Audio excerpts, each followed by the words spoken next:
esta clase que versa sobre páncreas y vaso.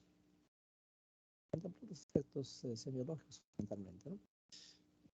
Desde el anatómico, ustedes saben pues, que el páncreas es un órgano que mide aproximadamente 10 a 15 centímetros, pesa alrededor de 100 a 200 gramos, está localizado por detrás del estómago, ocupando una posición retroperitoneal, ¿no? Es un órgano eminentemente retroperitoneal.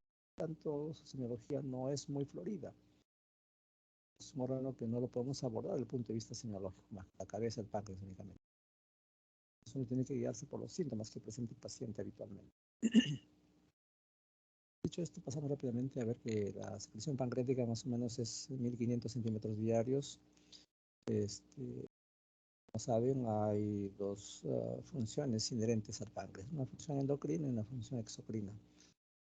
La función exocrina está controlada básicamente por el sistema nervioso simpático y a través del nervio vago, ¿no?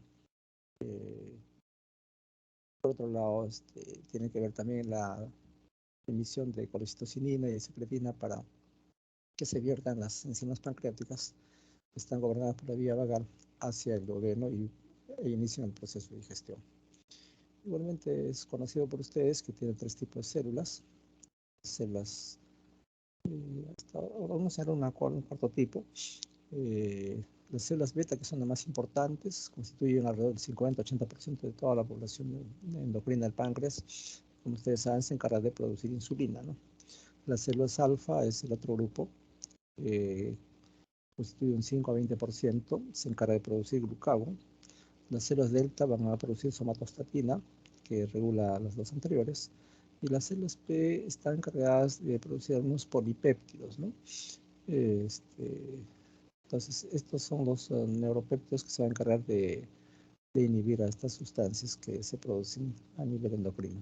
Desde el punto de vista exocrino, las enzimas que se producen tienen que ver con la digestión tanto de carbohidratos, de lípidos y de proteínas, ¿no?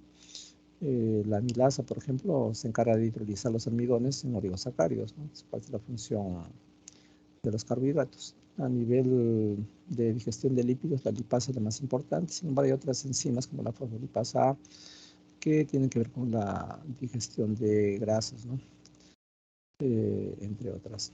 Y las enzimas proteolíticas incluyen puede ser la tripsina, la quimotripsina, la carboxipeptidasa, etcétera, la elastina misma, y estos se encargan de digerir a las proteínas, ¿no? Entonces son las funciones del páncreas. Y cuando sospechamos que el paciente sea portador de una enfermedad en el páncreas, pues igual en toda historia hay que ser minuciosos, tener en cuenta la afiliación. En cuanto a la edad, es más frecuente la pancreatitis aguda entre 30 y 60 años, en tanto que el cáncer de páncreas es una entidad que se presenta más en población de tercera edad. Sin embargo, hay casos que se pueden ver más tempranamente, ¿no? El rango es amplio, entre alrededor de 40 a 77 años, sin embargo, es más frecuente por encima de 60 años, ¿no? Igualmente, la fibrosis quística, que es una entidad que cursa con alteraciones en la secreción del sudor, secreción bronquial y sobre todo secreción pancreática. Es una secreción muy densa, ¿no? Que es compatible con lo que se llama mucoviscidosis. Habitualmente se diagnosticado en la infancia, ¿no? Y también tener en cuenta los quistes neoplásicos, ¿no? Que a veces tienen un crecimiento importante y constituyen quistes que hay que hacerle seguimiento, ¿no? En cuanto a la pancreatitis aguda, es más frecuente en mujeres y en varones es más frecuente el cáncer de páncreas, ¿no? Al igual que la pancreatitis crónica. Si tenemos en cuenta los antecedentes familiares, la fibrosis quística tiene un patrón autosómico recesivo, ¿no? Entonces hay que investigar el árbol genealógico cuando sospechamos de un caso de estos. Habitualmente hay un antecedente, ¿no? Ciertamente algunas enfermedades hereditarias son las de presentación clásica y otras lo que se llaman esporádicos. Los esporádicos se producen por mutación genética y aparecen de un momento a otro cuando previamente en la historia familiar nadie ha tenido la enfermedad, ¿no? Eso es en toda enfermedad de carácter genético. La pancreatitis crónica también tiene un componente autosómico dominante y hay necesidad de investigar, ¿no? En el árbol genealógico, si es que ha habido esa historia. Indudablemente la pancreatitis aguda tiene mayor predisposición en gente obesa, en gente que sufre trastornos alimentarios, ¿no? Como bulimia, por ejemplo. Los antecedentes patológicos, hay enfermedades vinculadas a enfermedad del páncreas, ¿no? De hecho, la litiasis vesicular, dependiendo del tamaño, puede hacer que migren hacia el colédoco y eventualmente obstruir el Santorini o el Wirsum, y eso ofrece obstrucción al flujo biliar y por consiguiente hay retorno del jugo pancreático produciendo una autodigestión o una autolisis del páncreas, ¿no? O pacientes que tienen enfermedad biliar crónica, por ejemplo, una cirrosis biliar primaria, por ejemplo, una cirrosis primaria, una cirrosis biliar secundaria, ¿no? Por parásitos, por ejemplo, por fasciola, ¿no? Infecciones, ¿no? Tipo fiebre tifoidea, amigdalitis, tuberculosis, que son un poquito más raras a nivel del páncreas, pero existen. Y las intoxicaciones también, ¿no? El alcoholismo crónico, recuerden que es una causa de enfermedad no solamente en la vía biliar, sino también en el páncreas. El saturnismo igualmente, la intoxicación por plomo, ¿no? Y así por el estilo. Por otro lado, los traumatismos también tienen que ver con enfermedad pancreática. Por ejemplo, cuando se opera un estómago, muchas veces se lacera el páncreas, ¿no? O cuando se hace una colecitomía por laparoscopía en gente o en manos inexpertas, puede producir trauma pancreático y consiguientemente ser generador de morbilidad pancreática. O a veces ante la sospecha de un cáncer de páncreas se intenta tomar biopsia, no es fácil, recuerden que es un órgano retroperitoneal y muchas veces el traumatismo provocado por la biopsia va a generar un cuadro muy aparatoso, ¿no? Inclusive puede terminar con la muerte. La CEPRE es la colangiopancreato retroendoscópica. Este es un procedimiento que en nuestro medio está muy manoseado, ¿no? Los residentes de gastroenterología cuando hacen su entrenamiento, no es que regresados del SERUM pues todavía están sin la experticia suficiente, ¿no? Entonces, la mayoría de universidades ofrecen la residencia de gastroenterología de 3 años de entrenamiento. El primer año rotan por los pabellones de medicina interna y a partir del segundo año ya rotan por su servicio, ¿no?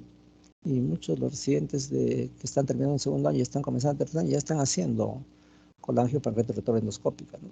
Que no es un procedimiento sencillo, no es un procedimiento que requiere tener experiencia, ¿no? Porque cuando ustedes entran con el endoscopio, bueno, pueden hacer la endoscopía, pero llegar a canular la papila, ingresar con el endoscopio hacia la vía biliar, no es fácil, porque se mueve el intestino, le pides al que te está ayudando que paralice el intestino, y estás buscando una posición de tal manera que justo le hagas la papilotomía, un cortecito pequeño a la papila y por ahí introduzcas la canastilla del endoscopio, se mueve y no se puede, ¿no? Y realmente, y sobre todo que hay una gran exposición a radiación, porque este es bajo fluoroscopía. Entonces, en ese intento, claro que están protegidos los que están haciendo, los médicos están haciendo la colangio, pero el que no está protegido, el paciente también tiene pues una protección de plomo para los testículos, para tiroides, por ejemplo, ¿no? Pero es una alta exposición a radiación.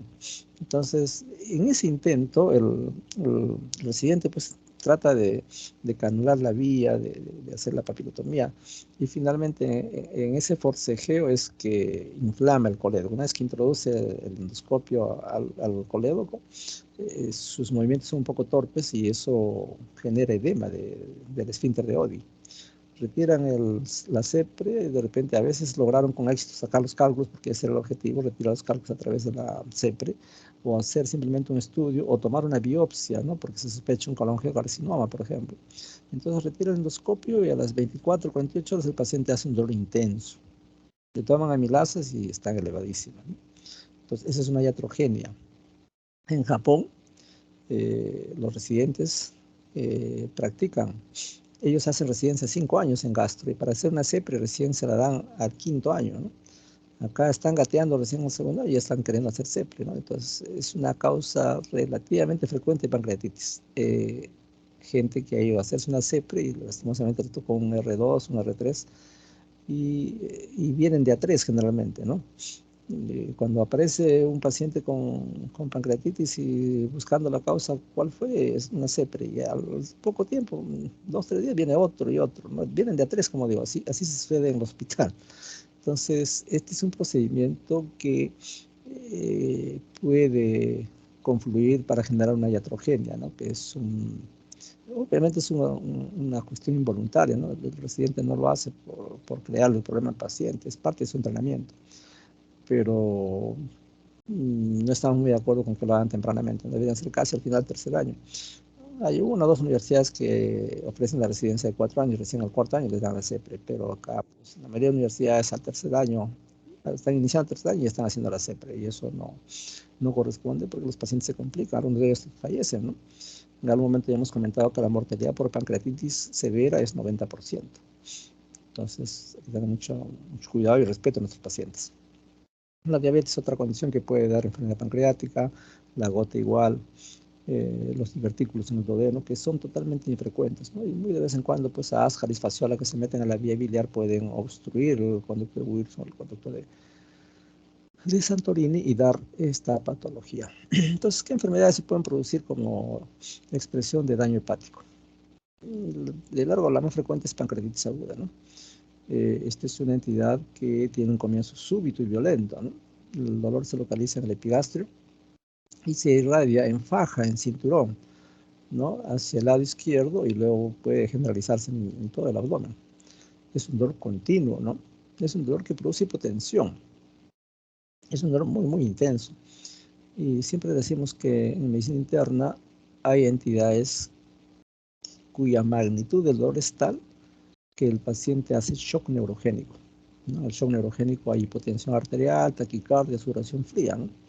Baja la presión de solo tener un dolor insoportable. Es un dolor de 9 de 10 o de 10 de 10, ¿no? Es un dolor que te hace gritar, te hace llorar, ¿no? Entonces no es un dolor común y corriente. Y lo que es peor, no tiene posición antálgica. El paciente se pone en diversas posturas, de cúbito dorsal, lateral, ventral, se sienta, dobla las rodillas, y como siempre decimos, así se para de cabeza, no le calma el dolor. Y ustedes se han pasado, le han dado pues diclofenaco inyectable, no le calma, se fueron a darle ketorolaco, no calma, ketoprofeno, no calma, le ponen tramadol, bueno, un poquito, ¿no? Y finalmente tienen que usar morfina. Es uno de los pocos dolores que requiere morfina, ¿no? Y realmente morfina se utiliza pues en dolores muy intensos, como los producidos en cáncer, por ejemplo. Aparte de la pancreatitis, otro dolor que es así igual de importante y de intenso es el cólico nefrítico, ¿no? No se lo deseamos a nadie. Cálculos de mediano calibre, esto es entre 5 y 15 milímetros, se atascan la vía urinaria y dan dolores muy, muy intensos. Y el paciente también hace shock neurogénico. Y el otro es el aneurisma disecante de aorta. Cuando la aorta se va disecando, es un dolor muy, muy intenso, produce colapso. Entonces, cuando ustedes encuentran un paciente que está sudando frío y le toma la presión está baja y tiene taquicardia y se queja de dolor, eso es una pancreatitis, ¿no? Hay un ilio paralítico. Hemos señalado ayer que se produce un secuestro, se forma tercer espacio. Ese secuestro es de líquidos, es aproximadamente el 10% del peso corporal. Si la persona pesa 70 kilos, hay 7 litros de agua alrededor del páncreas. Es un componente inflamatorio importante, ¿no? Eh, y entonces existe inclusive un signo que se llama el signo del asa centinela, ¿no? Es como que un asa de intestino delgado se queda haciéndole guardia al páncreas que está sumamente inflamado, ¿no? Y es más, se puede producir una gran distensión con equimosis en barra, ¿no? A nivel del abdomen, lo que saben llamar el signo, el drama pancreático de Dieulafoy, ¿no? Entonces, estas pancreatitis pues, son muy, muy intensas y entrar al paciente por emergencia, hay que manejar el dolor, ¿no? Hay que colocarle sondas nasogástricas, sondas rectales, para tratar de descomprimir ese abdomen que está produciendo un hilo paralítico, ¿no? La pancreatitis crónica es otra entidad que difiere de la pancreatitis aguda, en que esta suele cursar sin dolor, ¿no? Pero sí hay manifestaciones de insuficiencia exocrina, pues, ¿no? Como que tienen síndrome de mala absorción. Recuerden que una de las funciones más importantes es la función exocrina, y si es que no hay una adecuada digestión de los lípidos, el paciente va a tener heces fétidas, ¿no? Cuando vean que las heces son fétidas, significa que no hay una digestión de las grasas, se oxidan estas y dan la fetidez a las deposiciones, y son heces que flotan en el inodoro. Entonces, cuando hay eso, ustedes tienen que sospechar que está haciendo un síndrome de mala absorción con esteatorrea y probablemente sea parte de una pancreatitis crónica. ¿no? Hay una forma recidivante que es cada cierto tiempo, de intensidades variables, se presenta a intervalos regulares y a veces se acompaña pues de náuseas, de vómitos, de gran meteorismo, ¿no? Flatulencia, ¿no? El paciente come poco y ya se siente lleno, se llama llenura precoz, ¿no? Están hiporéxicos y finalmente van perdiendo peso, ¿no? Hay episodios alternados, estreñimiento, diarrea. El cáncer de páncreas es otra morbilidad que afecta al páncreas. Lastimosamente es una neoplasia de muy pobre pronóstico. Siempre comentamos esto, ¿no? Cuando tenemos una neoplasia comparamos cuáles son los más agresivos y cuáles son los más benevolentes, ¿no? El cáncer de tiroides es un cáncer de lenteja, como dirían muchos de ustedes, ¿no? Es un cáncer que crece, pero no te mata así de buenas a primeras. Hay tres tipos, ¿no? El papilífero, el folicular y el anaplásico. Algunos hablan de un medular también. Pero los dos primeros, tanto el papilífero como el folicular, a veces crecen, se hace un bocio enorme, se necrosa, sangra, pero no te mata, o sea, no da una metástasis rápida, no te infiltra los tejidos, ¿no?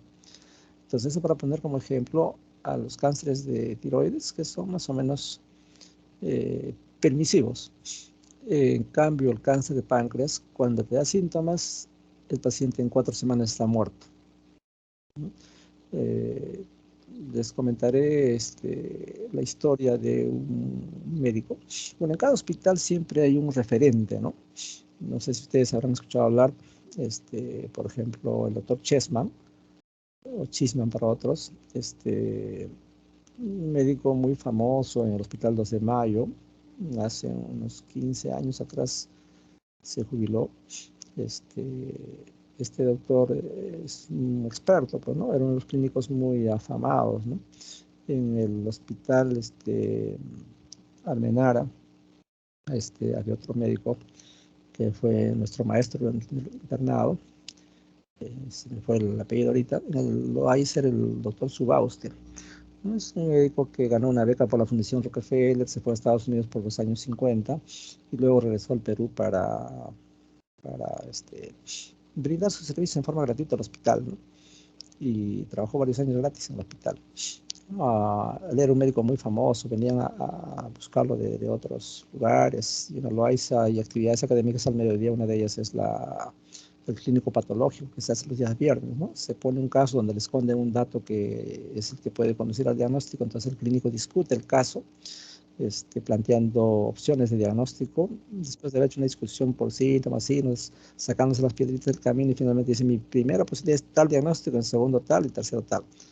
Luego piden el diagnóstico a los internos, el diagnóstico a los residentes que previamente ya conocían el caso.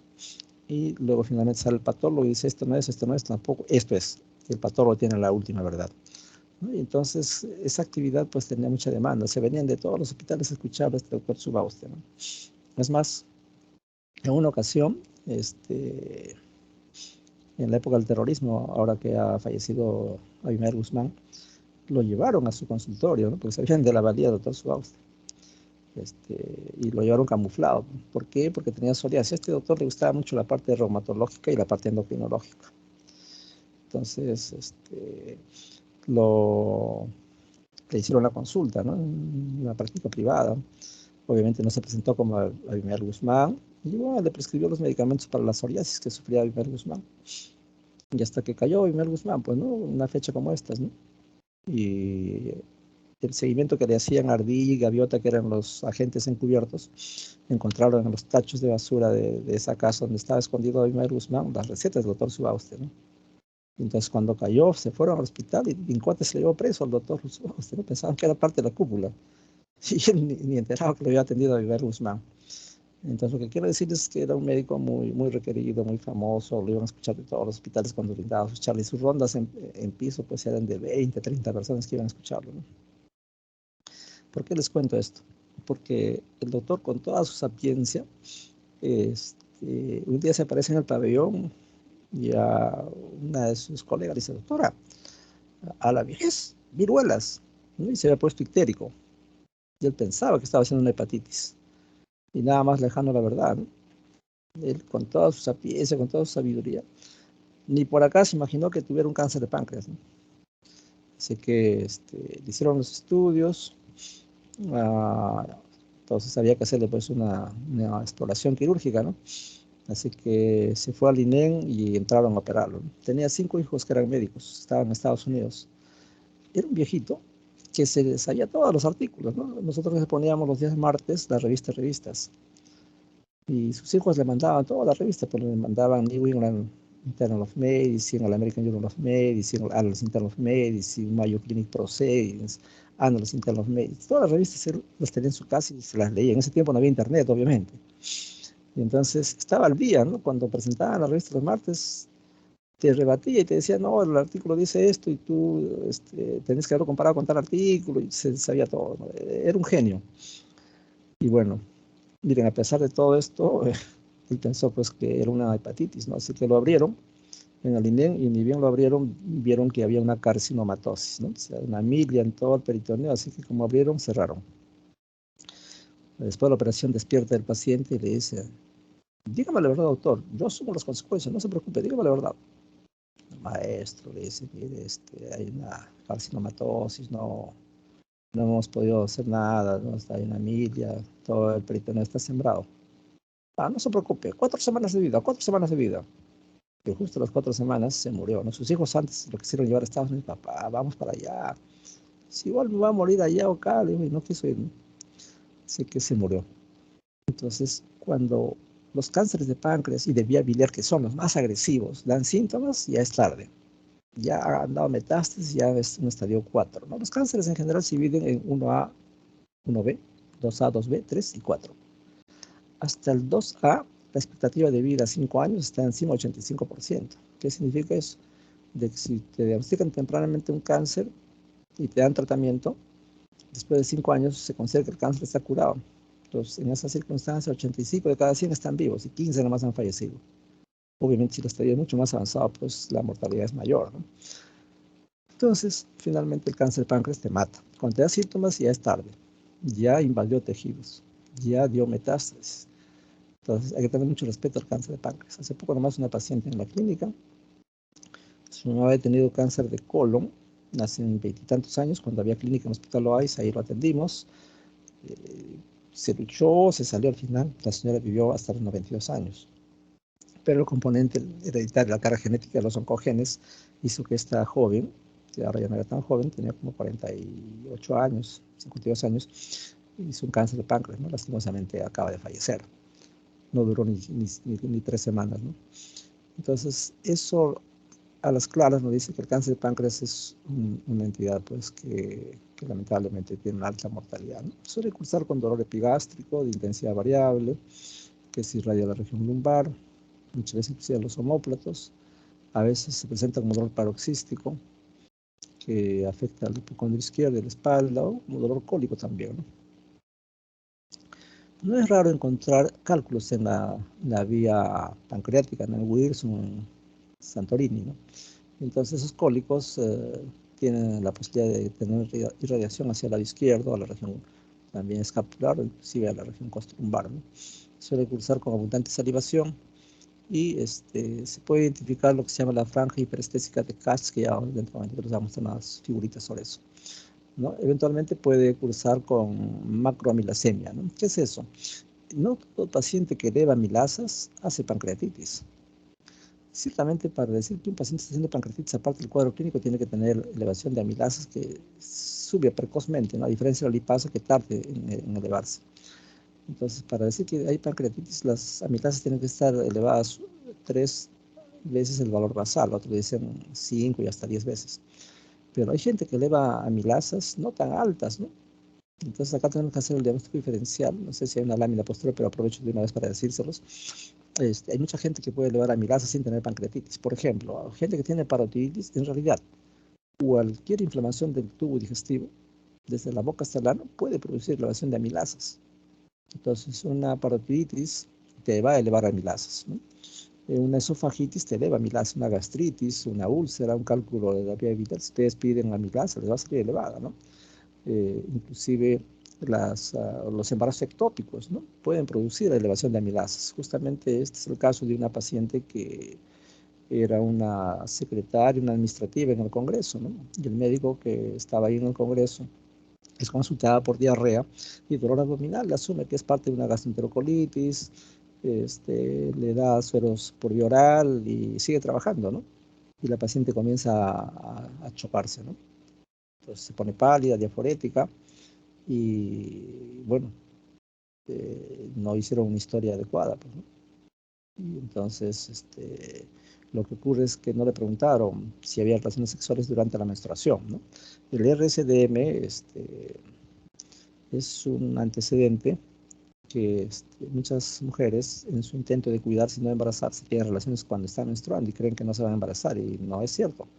Hay mucha gente que tiene relaciones durante la menstruación han salido embarazadas y entonces el problema es que ese tipo de relación sexual ocurre cuando el cuello del útero está abierto, entonces todos los gérmenes se meten y causan inflamación, infección de las trompas y los ovarios y entonces hay un goteo de la secreción de los ovarios cuando están inflamados hacia el fondo del saco de Douglas. Entonces, cuando uno hace el tacto vaginal y mueve el cuello del útero, les duele tremendamente. O cuando hacen la palpación bimanual, entran con una mano derecha por la vagina y por encima, por la pared abdominal, atrapan el ovario entre los dos dedos medios, un dolor intenso que saltan hasta el techo. Y entonces, eso se llama enfermedad pélvica inflamatoria.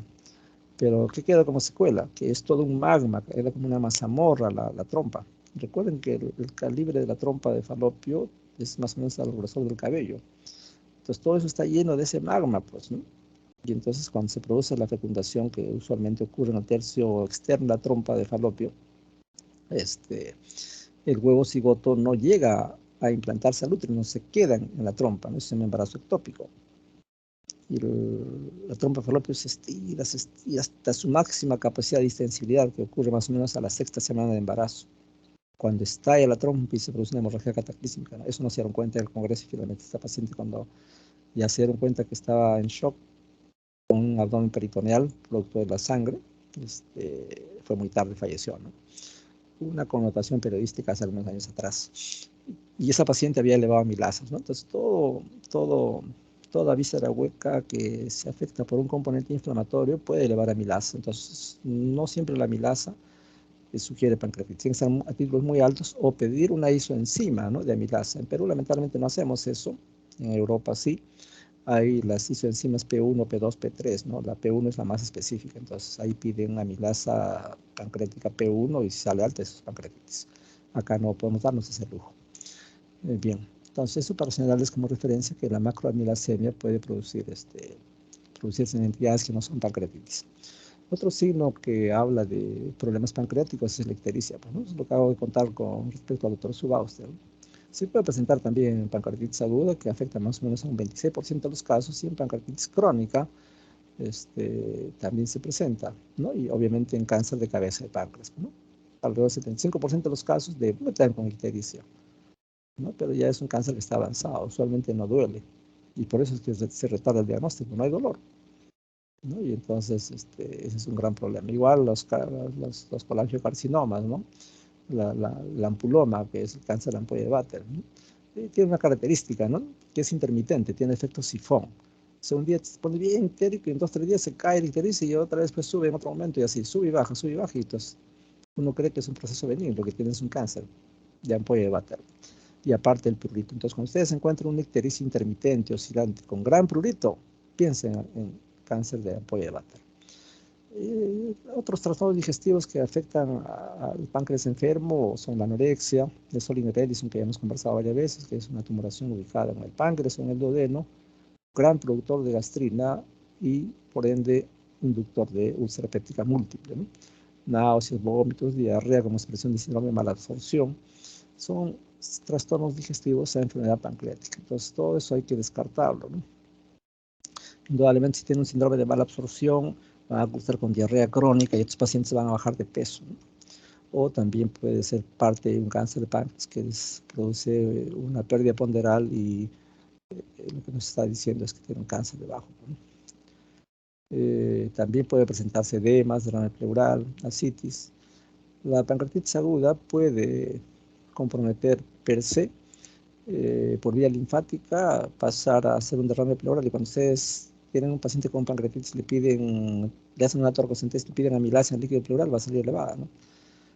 Entonces, eso también traduce daño pancreático, sobre todo en la versión de pancreatitis aguda.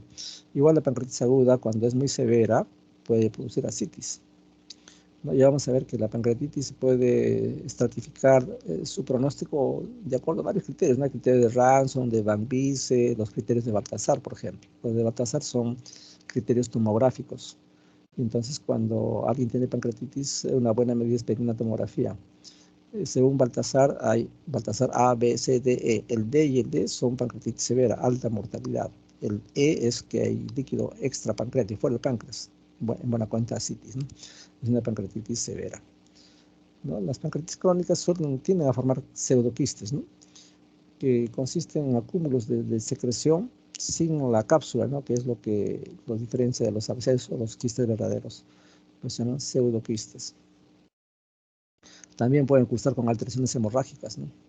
La pancreatitis aguda, recuerden que forma parte del sistema del síndrome de respuesta inflamatoria sistémica y por tanto esta condición puede cursar con coagulación intravascular diseminada, haciendo que el paciente presente quimios, hematomas, petequias, en buena cuenta un síndrome purpúrico. Entonces la pancreatitis aguda a un estadio muy avanzado llega a realizar coagulación intravascular diseminada y es un punto de no retorno. Cuando ya existe esta condición es un paciente literalmente muerto. Como alguien decía un poco, una broma de mal gusto, tómale las medidas para el ataúd, ¿no? Cuando ya tiene coagulación intravascular diseminada, sobre todo el shock séptico, cuando alcanza la condición de C y D, coagulación intravascular diseminada, ya literalmente está muerto el paciente. Pérdidas digestivas también, dado por los quistes, en pancreatitis crónica, por básicamente síndrome de mala absorción. Puede haber alteraciones psiquiátricas también, ¿no? Pancreatitis aguda, el paciente puede cursar con encefalopatía, ¿no? Y el paciente claramente está desorientado, es un paciente críticamente enfermo, estamos hablando de una pancreatitis severa, ¿no? Puede haber agitación psicomotriz y el paciente entra en coma y fallece, ¿no? Otra peculiaridad que a veces no le damos importancia es la tetania, ¿no? Se presenta tanto en pancreatitis, más que nada en pancreatitis aguda. ¿Qué es lo que ocurre? Se produce la saponificación de las grasas, ¿no? Y por consiguiente consume calcio y se forman jabones.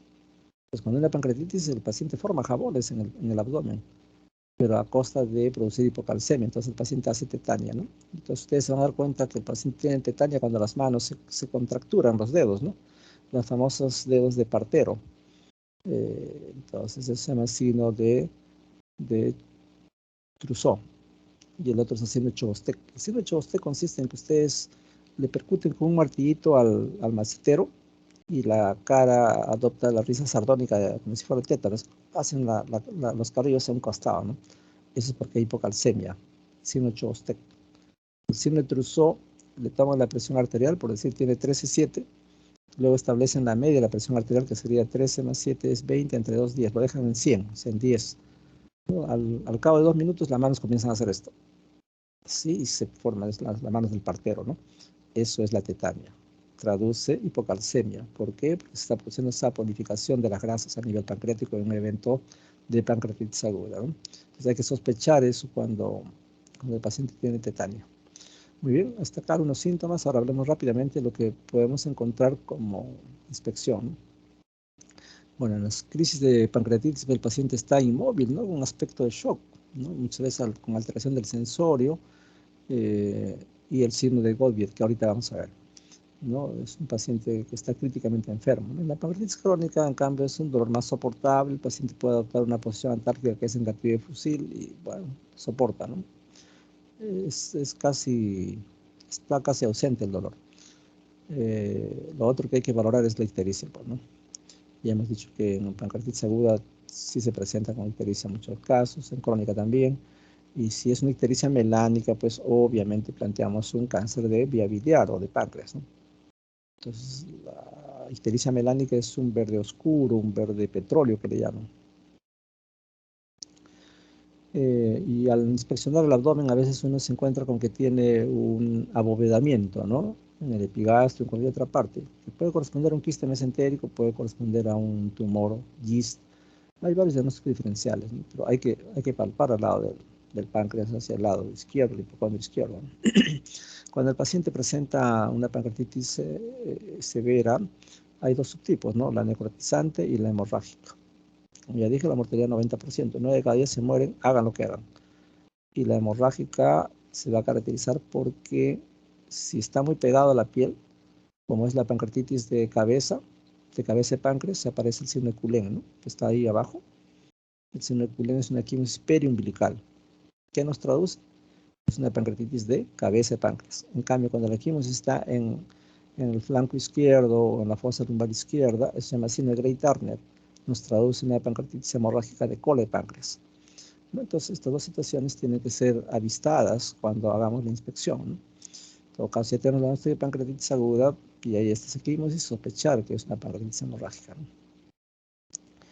Muy bien, acá tenemos un mayor aumento, signo de Cullen, quimosis periumbilical y el signo de Grey-Turner en la fosa lumbar, ¿no? Y acá está el signo de Trousseau. Ya esto se traduce tetania, es por hipocalcemia, como ya les expliqué. Bueno, entonces uno trata de palpar el abdomen, hay que ver el tono de la pared del abdomen. Si ya hay una pancreatitis severa, un Baltasar D o E, probablemente haya cierta resistencia a la pared del abdomen, ¿no? Hay zonas que son muy dolorosas, eso se llama hiperalgesia, y hay uno que otro punto doloroso que enseguida vamos a ver, ¿ya? Sobre todo la parte abordable desde el punto de vista semiológico cuando hablamos de morbilidad pancreática es la cabeza de páncreas. Igualmente hay que valorar la vesícula biliar, no debe palparse. Si se palpa nos dice que hay un cáncer de páncreas, ¿no? Ya hemos hablado en la mañana que el signo como cierta regresión es un cáncer de páncreas que está empujando la vesícula y la hace palpable y es no dolorosa. Si palpamos el páncreas hay que ver pues qué tan duro es, ¿no? Pero como repito, esto casi es improbable salvo que sea una tumoración de cabeza y páncreas. Entonces, la tonicidad de la pared del abdomen va a depender de si ya hay una pancreatitis hemorrágica que está produciendo una peritonitis química. Es el signo de Gobiet, ¿no? En cambio, la palpación en pancreatitis crónica, en carcinomas, como mujer que es retroperitoneal, no revela, no aporta, ¿no? Y acá tenemos el signo de Gobiet, miren esta distensión enorme con signos equimóticos, ¿no? Este es el signo de Gobiet. Pues cuando hay este dolor en barra, sospechen, es una pancreatitis hemorrágica, mal pronóstico, el paciente va a fallecer.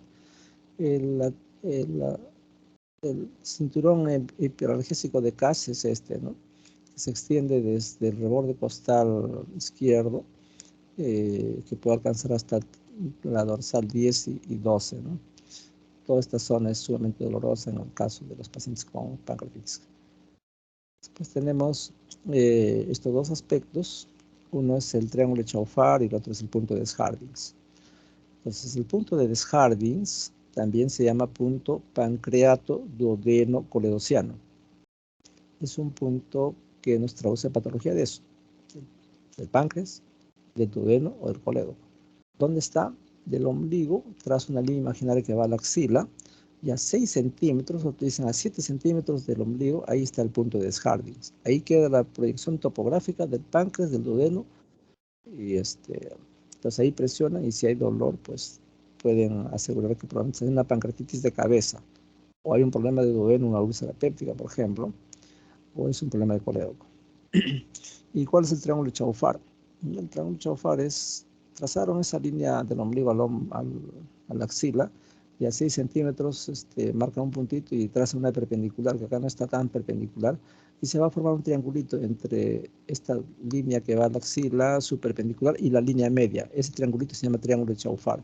Ustedes a 3 dedos entran ahí, presionan, y si salta de dolor, Chaufar positivo. Entonces, Chaufar y Desjardins les dice que hay un problema de páncreas en la cabeza del páncreas. Eso es lo más rescatable desde el punto de vista semiológico. El resto no ayuda, ¿no? El paciente es difícil de encontrarle signos clínicos de enfermedad pancreática, ¿no? Bueno, el punto de Orlowski es otra condición que yo particularmente no lo hago, no nos ayuda mucho. De la articulación acromioclavicular se traza una línea que llega a la mitad de la línea que hay entre el pubis y la espina ilíaca anterosuperior. A la mitad, ahí se pone esa línea que aparece desde de la articulación esternoclavicular, y lo mismo del otro lado. Entonces se va a formar un punto en la cual la confluencia de ambos, ahí está el punto de Orlowski, que supuestamente es la proyección tanto anterior como posterior de un problema pancreático, pero no es de mucha utilidad, así que no lo usamos. En el punto de Mallet-Guy, el paciente debe estar en decúbito lateral derecho, la mano del explorador está situada entre el estómago, desviando hacia la derecha, y el vaso permanece en su lugar y pueden palpar directamente el cuerpo del páncreas, ¿no? Pero estos son cuentos realmente. Yo en semiología esto no lo practico, no tiene un rendimiento apropiado, pero se los menciono, no creo que los pregunten en el examen. Para lo más importante es el Chaufar y el Desjardins. Después está el punto costofrénico de Mayo-Rawson, que tampoco no tiene mucha utilidad. Consiste en que ustedes buscan un punto doloroso a nivel de la última costilla y en la unión con las vértebras, ¿no? Ahí presionan y si hay dolor, supuestamente traduce morbilidad pancreática. Y el punto de Preyoni, que tiene algo de interés, eso corresponde a un punto que está a 2 dedos por encima del ombligo y a un dedo a la izquierda, ¿no? Eso también correlaciona con pancreatitis. Bien. Lo del Curvoisier ya ha sido referido en la mañana. Lo que nos traduce es un tumor de páncreas que está rechazando a la vesícula. La vesícula se palpa como un órgano piriforme, pues no doloroso. Esa es la característica más importante, es no doloroso, ¿no? Y entonces se puede mover con la inspiración y la expiración. Entonces uno tiene que decir, esto es un Curvoisier terrier. Si logran palpar un páncreas muy grande, para eso el paciente ya está ictérico, en muy mal estado general. Entonces hay que ver pues, si hay sensibilidad, qué tan duro está, ¿no? Yo particularmente no he visto ningún caso para palpar páncreas, ¿no? Se puede percutir, se puede auscultar. Hay quistes, pseudoquistes que pueden dar cierta matidez, pero tampoco eso es frecuente. Y ya cuando tengamos que apoyarnos en laboratorio o en imágenes, la amilasa, como dije, se eleva rápidamente en las primeras horas, alcanzando su acme a las 12 horas, ¿no? Y se puede mantener hasta 72 horas cuando el paciente ha comenzado a hacer su cuadro de pancreatitis, ¿no? Para decir que hay pancreatitis, se considera que esté elevada más de 5 veces el valor basal, ¿no? Se puede medir en unidades internacionales o en unidades homoI. No hay causas de elevación de amilasas que no son pancreatitis. Ya hemos dicho parotiditis, úlceras, colecistitis, colelitiasis, embarazo ectópico, esofagitis, parotiditis, etc. Entonces, todo lo que inflama las vísceras huecas elevan amilasas, pero nunca más allá de 5 veces el valor basal. Cuando hay dudas y si el paciente tiene una función renal normal, pueden hacer esto que se llama excreción fraccionada de amilasa. ¿En qué consiste? El UP de la amilasa entre el UP de la creatinina por 100. UP es concentración urinaria de amilasa entre concentración plasmática de amilasa. Todo eso dividido entre la concentración urinaria de creatinina entre la concentración plasmática de creatinina por 100. Cuando hay más de 5, es una pancreatitis aguda. Pero ojo, esto no sirve en gente de tercera edad. ¿Por qué? Porque ellos ya tienen una depuración de creatinina baja. Si hay insuficiencia renal, esto va a ser alto sin que necesariamente tenga pancreatitis. Entonces, esto se aplica a gente joven, básicamente, cuando hay dudas de que tenga o no tenga pancreatitis, porque acá no tenemos las isoenzimas de la amilasa, ¿no? Y pedir lipasa, que es mucho más específica, demora, pues no se eleva en el momento que uno quiere, ¿no? Eso se eleva generalmente a la semana de la enfermedad, cuando ya el paciente o está muerto o está saliendo. Entonces, la lipasa es más lenta, se eleva al quinto, sexto día todavía, dura así más tiempo a diferencia de la lipasa, y pues en pancreatitis está elevada, ¿no? La glucosa tiende a elevarse. Cuando hay una pancreatitis, dependiendo de la magnitud de la pancreatitis, el paciente va a comenzar a hacer hiperglicemia, ¿no? Entonces hay que hacer el seguimiento. Bueno, hasta acá lo que corresponde a páncreas. No sé si tengan una pregunta. Se toma un respiro. Ninguna. Bueno, entonces ahora pasemos al vaso. Ahora una pregunta. A ver, adelante. Cuando usted mencionaba los signos de Bouvier y de Trousseau, creo que es. Trousseau. Sí, estos ¿con qué frecuencia se ven o siempre se van a poder encontrar todos ellos? Porque hay cosas que son muy groseras, ¿no? O sea, también que se evidencian muy fácilmente. Claro, hay cosas que son esotéricas, si quieren llamarlo de algún modo, ¿ya? Entonces, el síndrome de Bouvier se presenta en el contexto de una pancreatitis hemorrágica, ¿no? Usualmente eso lo van a ver en la UCI. Entonces, cuando les llega un paciente con pancreatitis, en emergencia, ustedes le piden amilasa, está elevada, piden luego ecografía, demuestran Bueno, la ecografía no es buena, puede equivocarse un 30%, pero bueno, vamos a que ya el ecografista logró identificar que hay un componente inflamatorio del páncreas, entonces ya ustedes están seguros que es una pancreatitis. Lo siguiente que tienen que hacer es dónde lo van a manejar, en una sala de hospitalización o va a ir a la UCI. ¿Cómo saber eso? Entonces le tengo que hacer los diversos criterios, ¿no? Los criterios Ransom consisten en pedirle pruebas hepáticas, ver cómo está la albúmina, cómo están los gases arteriales. Se toma basal y a las 48 horas se repite. Y si es un Ransom 0 o 1, va a un piso de hospitalización donde le van a poner, ya está con sonda nasogástrica, con sonda rectal, y le están hidratando vigorosamente las primeras 24 horas. Recuerden que es un paciente que tiene secuestro de líquidos. Entonces lo hidratan bien, le dan su analgésico morfina y el paciente mejora, ¿no? NPO, no, nada por vía oral, 7 días por lo menos. En cambio, si me arroja un ransom de 3, 4, definitivamente es un paciente que tiene que ir a UCI, no lo puede manejar en piso, pues se va a morir en piso. Y en UCI también se va a morir, pero obviamente no tan rápido. Entonces, ese es un criterio, ¿no? Los de ransom. Entonces, primero tengo que definir dónde. Esa es una forma de decidir, qué es lo que la mayoría de internos aprenden, pero hay N criterios, ¿no? Por ejemplo, los criterios de Baltasar. Tomas una tomografía, un Baltasar A, B, lo pasas a piso. Un Baltasar D o E tiene que pasar a UCI.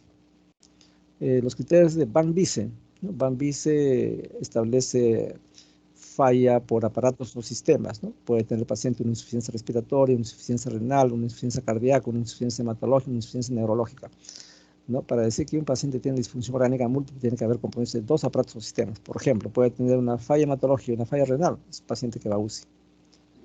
Esos son los criterios de Van Vice, ¿no? Y así, hay criterios de MEL, hay criterios de Apache 2, Apache 3, eso ya son criterios que cuando entra a UCI le toman eso. Entonces, el signo de Gobiet no es frecuente, ¿no? Por lo menos nosotros que manejamos en piso no lo vemos, lo ven más los de UCI. Porque una pancreatitis hemorrágica tiene que pasar a UCI. Entonces eso no se ve con frecuencia, ¿no? Y el otro signo que me preguntaste, el Trousseau. El Trousseau va a depender de qué tan abierto tenga los ojos. Si yo tengo un paciente con pancreatitis, independientemente si es leve o moderado, puede hacer hipocalcemia. ¿Por qué? Porque se produce esa saponificación de las grasas. Recuerden que es un proceso de autodigestión. Entonces, en ese contexto, el jugo pancreático que regresa al páncreas y literalmente es como que le hubiera echado ácido al páncreas, está quemando, está hirviendo el páncreas ahí. Entonces, ahí se está consumiendo el tejido pancreático y ahí se puede producir eso, ¿no? Saponificación. Y si el paciente ya de antemano tiene hipocalcemia, con la pancreatitis se precipita pues una hipocalcemia severa, ¿no? Hablamos de gente que tiene un calcio por debajo de 8. Entonces puede comenzar a presentar el truzón. Pero como una cuestión de curiosidad, si yo tengo mi paciente con pancreatitis, le buscaré el Chogostec, le buscaré el Trousseau. Y si lo encuentras, pues es un punto para ti, ¿no? El residente te va a querer mucho, te va a decir, uy, te felicito, y el asistente mejor, ¿no? Porque se van a emocionar hasta las lágrimas que tú le digas que tiene un Trousseau, un Chogostec, ¿no? No se ve frecuentemente, es rarísimo. Pero si tú lo pensaste y lo encontraste, en buena hora. Ya eso suele presentarse siempre y cuando lo busques, lo pienses. Si no lo piensas, se te va a pasar y de repente el paciente está ahí con espasmos y tú no te das cuenta hasta que buscas eso y lo encuentras. Muy bien. No sé si hay una otra pregunta. Bueno, entonces pasamos a lo que es el vaso. El vaso es otro órgano igual de importante, tiene que ver con una serie de funciones. Está ubicado en el hipocondrio izquierdo, por detrás de la línea axilar media, ¿no? Ya vamos a ver exactamente la posición, ¿no? Se encarga del metabolismo del hierro, también tiene que ver con la producción, sobre todo la activación de linfocitos, ¿no? Los linfocitos que están en la médula ósea van al vaso y ahí se capacitan, ¿no? Para convertirse pues, en macrófagos, convertirse en células dendríticas, etcétera, ¿no? Pero también tiene que ver con la producción de anticuerpos, ¿no? Recuerden que cuando alguien, por ejemplo, sufre un accidente de tránsito y se rompe el vaso, tienen que extirpar el vaso. Esos pacientes quedan inermes. Lo ideal antes de hacer una esplenectomía, esto es retirar el vaso, tienen que vacunarlo para encapsulados, ¿no? Para neumococo, para Neisseria meningitidis, para hemófilos. Estos pacientes se mueren posteriormente a la extracción del vaso porque hacen estas infecciones debido a que no están protegidos. Y aun cuando los vacunen después que le han quitado el vaso, ya no produce la misma cantidad de anticuerpos. La vacuna lo va a proteger parcialmente. En cambio, si tú vacunas a un paciente antes de retirar el vaso, sí se forma una buena cantidad de anticuerpos. También sirve como almacén de sangre, igual que el hígado, cuando hay una hemorragia, el vaso comienza a soltar la sangre para compensar esa pérdida, ¿no? Y la otra función importante es la hemocateresis. Los blancos, rojos y plaquetas se van a morir cuando están viejitos, se van ahí y ahí se destruyen. Entonces, estas son las funciones del hígado, ¿no? filtra la sangre, tiene función inmunológica, tiene la función hematológica, de almacenar todos estos elementos formes, y la función hemostática también, ¿no? Puede producir factor 8 y el von Willebrand, ¿no? Que intervienen en los procesos de coagulación. Por otro lado, es importante saber que el vaso puede crecer por diversos motivos. ¿Ya? Crece porque hay una infección. ¿Cuáles? Por ejemplo, paludismo es una entidad que hace que el vaso crezca rápidamente. La brucelosis igual, la fiebre tifoidea, la tuberculosis puede producir un crecimiento importante del vaso. Hay causas de carácter hematológico, como son, por ejemplo, las anemias hemolíticas autoinmunes, las talasemias, las púrpuras trombocitopénicas autoinmunes, pueden generar un vaso grande. Pero también las neoplasias, sobre todo los procesos mieloproliferativos o las neoplasias de linfoma, los linfoproliferativos, ¿no? Entonces, mieloma, leucemias linfocíticas hacen que el vaso crezca. Los linfomas también, que es una neoplasia del ganglio, ¿no? Los linfomas Hodgkin, sobre todo. Hay procesos inflamatorios que corresponden a las ETCs, la enfermedad de tejido conectivo. ¿Cuál es la artritis reumatoidea? Hay una forma peculiar de artritis reumatoidea que es seronegativa, factor reumatoideo negativo, pero anticuerpos contra péptido ciclocitrullinado positivo, que suelen cursar con esplenomegalia y leucopenia o linfopenia o inclusive pancitopenia. Se llama síndrome de Felty. El síndrome de Felty es una forma de presentación de artritis reumatoidea, seronegativa pero con destrucción articular y que suele cursar con esplenomegalia y leucopenia. Interesante, ¿no? El lupus también puede producir esplenomegalia. Cuando ustedes ven a un paciente con lupus, crece el vaso, crece el hígado, crecen los ganglios, todo el resto. Pero también por hipertensión portal, acá hablamos de una esplenomegalia congestiva, ¿no? O una trombosis de la vena porta, va a ocasionar esplenomegalia. Ya hemos señalado algunas enfermedades de depósito, Gaucher, amiloidosis, Pompe, sarcoidosis, etcétera, pueden hacer que crezca el vaso. Entonces, cuando el vaso está crecido, uno tiene que establecer no solamente las causas, ¿no? A qué nivel, sino evaluar la magnitud de la esplenomegalia. Cuando hablamos de una esplenomegalia masiva, es aquel paciente que tiene más de 18 centímetros de longitud, ¿no? Siendo lo normal hasta 12 centímetros. Y entonces, ¿en qué entidad es sospechar cuando es un vaso enorme? Cuando tiene talasemia, cuando hay el síndrome de esplenomegalia tropical maligna. ¿En qué consiste?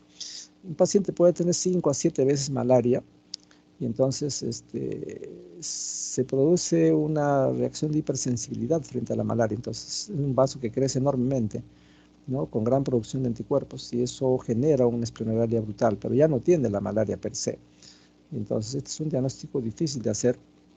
Ocurre en gente que ha tenido múltiples veces malaria, ¿no? Y las otras causas que lleva a un vaso enorme son los linfomas, las leucemias y el Gaucher, ¿no? Entonces, pensar en estas entidades cuando el vaso supera los 18 centímetros, ¿no? Y entonces, no todo crecimiento del vaso va a cursar con una hiperfunción del vaso. La hiperfunción se llama hiperesplenismo, ¿no? En la cual el paciente puede cursar con anemia, con viscitopenia, con pancitopenia, ¿no? Anemia es cuando solamente se compromete una línea celular, viscitopenia cuando se comprometen dos líneas. Puede tener leucopenia más anemia o puede tener leucopenia más trombocitopenia, por ejemplo. Y pancitopenia es cuando las tres líneas se comprometen. Entonces, el hiperesplenismo se presenta asociado a cirrosis hepática, por ejemplo, y entonces el paciente va a tener anemia o puede tener viscitopenia o pancitopenia, ¿no? Entonces, igualmente se considera que el peso del vaso es importante para determinar qué tan grande está, ¿no? Acá tenemos un vaso enorme, mide largamente más de 18 centímetros, entonces hay que pensar en un Gaucher, un linfoma, ¿no? Una malaria crónica, conocida como esplenomegalia tropical maligna. Bien, entonces el vaso, si bien es cierto, mide hasta 12 centímetros, cuando supera 14 centímetros ya estamos hablando de esplenomegalia. Y cuando la magnitud alcanza 18 centímetros, pues es una esplenomegalia masiva, ¿no? De manera que esa consideración hay que tener cuando estamos frente a un vaso grande. Desde el punto de vista de historia clínica, hacemos el interrogatorio del paciente, hay que ver si hay dolor. Indudablemente el vaso no duele, como ustedes saben, toda víscera sólida no duele, sino duele la cápsula que lo rodea. Hay que ver si hay fiebre, que eso sí puede estar ligado a una enfermedad esplénica, y el colapso, ¿no? El colapso es la hipotensión, sobre todo en accidente de tránsito. Recuerden que es un almacén de sangre y si se rompe el vaso es un sangrado cataclísmico que te lleva al shock. Pues hay que entrar de urgencia, ¿no? A operar. En ocasiones va a haber dolor y cuando duele el vaso es porque hay inflamación de la cápsula que contiene al vaso, ¿no? Se llama periesplenitis. Puede verse en procesos infecciosos tipo abscesos o neoplasias también. También hay dolor cuando el vaso está congestivo, pues, ¿no? Es un dolor sordo, de estiramiento, de tirantez, ¿no? Se incrementa cuando se camina, ¿no? También hay dolor esplénico por infarto, ¿no? En la cual el paciente hace hipotensión arterial. Y ni qué decir si el paciente sufre una ruptura esplénica, ¿no? Es un dolor intenso, el hipocondrio izquierdo suele asociarse a gente con malaria, gente con leucemia, ¿no? Gente con mononucleosis infecciosa, gente con Gaucher, ¿no? Y las endocarditis también pueden producir ruptura, al margen de los traumatismos producto de un accidente de tránsito. Entonces, cuando evalúan el vaso desde el punto de vista de inspección, verán pues que si es un vaso enorme va a producir una deformación de la pared del abdomen, ¿no? A veces es visible, no es frecuente eso, pero si está presente, tener en cuenta que el vaso puede crecer tremendamente, irse inclusive hasta la fosa ilíaca derecha, ¿no? Son casos excepcionales. O a veces se encuentran solamente un abombamiento del hipocondrio izquierdo, del flanco izquierdo, ¿no? O a veces hay un abombamiento de la base del hemitórax izquierdo, lo cual traduce que el vaso está creciendo, ¿no? Ya vamos a ver la dirección que sigue el vaso cuando crece, ¿no? Y si hay una circulación venosa porto-cava producto de una cirrosis, hay que pensar en que el paciente también tiene esplenomegalia, ¿no? Porque generalmente tiene troposis de la porta. Palpar el vaso es imposible en condiciones normales, porque el vaso no se palpa, salvo que hay una tosis esplénica. Así como en la mañana hemos hablado de tosis hepática, y hay que saber que el límite superior del hígado y el límite inferior para decir si realmente hay una hepatomegalia igual acá, ¿no? El paciente puede tener una baja importante de peso, entonces el hilio esplénico se descuelga, se sale de la celda esplénica y el vaso puede ser palpable sin que tenga esplenomegalia. Entonces hay que tener en cuenta esa posibilidad, ¿no? Generalmente se considera que hay esplenomegalia cuando está por debajo de los arcos costales del hipocondrio izquierdo, ¿no? Estos están ocupando el espacio de Traube. Ya vamos a ver eso. Entonces, normalmente el vaso es no palpable. Solo se va a palpar si hay un vaso grande, es decir, esplenomegalia, ¿no? Entonces, el vaso cuando crece sigue esta dirección, ¿no? El vaso crece hacia abajo, hacia la línea media y hacia adelante. Esa es la dirección que adopta el vaso. Ya si el vaso está crecido, pues hay que evaluar las características, ¿no? Hay que ver qué tamaño tiene, qué anomalías tiene, es una superficie totalmente irregular, anfractuosa, tiene la indentación que normalmente tiene el vaso, es liso, es rugoso, es una consistencia pétrea como ocurre en los cánceres, se moviliza no con la respiración, es muy sensible, hay una hiperestesia, es pulsátil si es que la vascularización está muy, muy incrementada, ¿no? Sobre todo en gente que tiene malformación de arteria venosa puede ocurrir eso.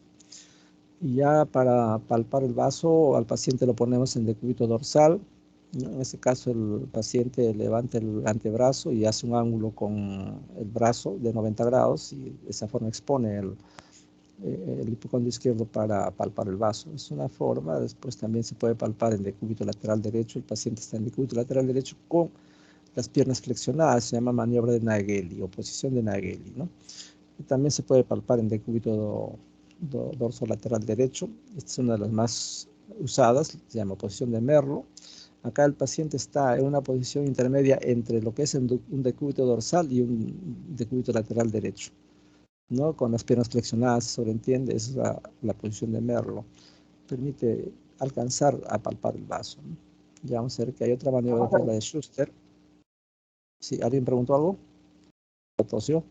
Bueno, la otra posición es el decúbito diagonal, que es la de Schuster, ¿no? La que señala ahí la transparencia es una, pero nosotros tenemos una variante de Schuster que consiste en lo siguiente. Es un paciente que está en decúbito lateral derecho, para comenzar.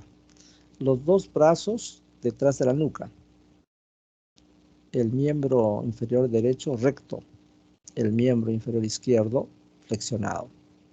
Esa es la posición que mejores dividendos da. Repito, paciente cúbito lateral derecho, con las manos rodeando el cuello en la nuca, el miembro inferior derecho recto y el miembro inferior izquierdo flexionado. Entonces ahí se expone literalmente el vaso, entonces es más fácil palpar, ¿no? Palpar y percutir sobre todo. Es una maniobra que permite hacer las dos cosas al mismo tiempo, no estar cambiando de posición. Y la otra forma es que el paciente esté de pie, ¿no? Para palpar el vaso o percutirlo también. ¿Y dónde se ubica el médico que explora? Puede ubicarse sentado, de pie, a la derecha, a la izquierda. Hay varias modalidades. El que más recomiendan es el de Merlo, y en la cual el examinador está en la parte posterior, como muestra la figura. El paciente está en esta posición, de decúbito lateral derecho, con una posición casi oblicua, con el brazo izquierdo extendido, cruzando el tórax, y el derecho recto. Y entonces la mano del examinador en el lado izquierdo desplaza las vísceras hacia el lado contralateral, y mediante esta maniobra de enganche uno trata de palpar el vaso, ¿no? Es una maniobra de verlo. En el caso de Schuster, uno se coloca por delante del paciente en decúbito lateral, como expliqué, y uno trata de introducir la manito, como han visto en la mañana, en el hígado, igual, por acá. Para el vaso se trata de palpar. En inspiración estamos al acecho, y en expiración profundizamos, ¿no? Entonces, de esa forma es que se palpa el vaso, ¿no? Entonces, una vez que ustedes identifican la esplenomegalia, pues tienen que establecer la altura del vaso. Solamente está por debajo del hipocondrio izquierdo, alrededor de la altura de la undécima costilla, y entonces hay que establecer la magnitud. Otro aspecto a tenerse en cuenta es que para decir que un vaso está grande, tiene que sobrepasar la línea axilar media. El vaso normalmente está por detrás de la línea. Hay tres líneas, ¿no? La línea axilar anterior, la línea axilar media y la línea axilar posterior. El vaso está por detrás de la línea axilar media. Cuando sobrepasa ese espacio, ya hablamos de esplenomegalia, y más si ocupa el espacio de Traube, ¿no? El espacio de Traube tiene los siguientes límites, ¿no? Por arriba está el corazón, entonces ustedes van a percutir la matriz cardíaca. Por abajo está el reborde costal izquierdo, a la derecha está la matriz hepática, y a la izquierda está la matriz esplénica, que es un vaso literalmente crecido. Entonces, normalmente el Traube debe ser reportado como libre. Entonces, en la historia ponen percusión, Traube libre. El que lo lee dice, este Traube es correcto, es normal, no hay vaso grande. Pero si me dicen Traube ocupado, y siempre cuando el paciente no haya ingerido alimentos en la media hora previa, a Traube ocupado debe tener esplenomegalia. Entonces, el vaso puede percutirse y palparse, o solamente percutirse y la conclusión es que tiene esplenomegalia. Entonces, cuando ustedes percuten un vaso en el contexto de un Traube ocupado, hay esplenomegalia. Repito, el vaso, el límite que puede alcanzar es la línea axilar media. Cuando sobrepasa esa línea, definitivamente estamos frente a una esplenomegalia.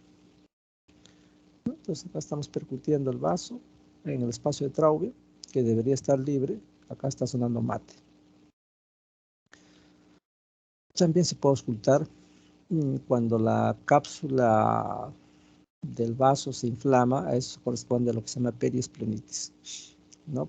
También puede auscultarse el frote cuando hay infartos esplénicos, ¿no? Cuando hay neoplasias muy vascularizadas, puede encontrarse también un soplo, al igual que en el hígado, ¿no?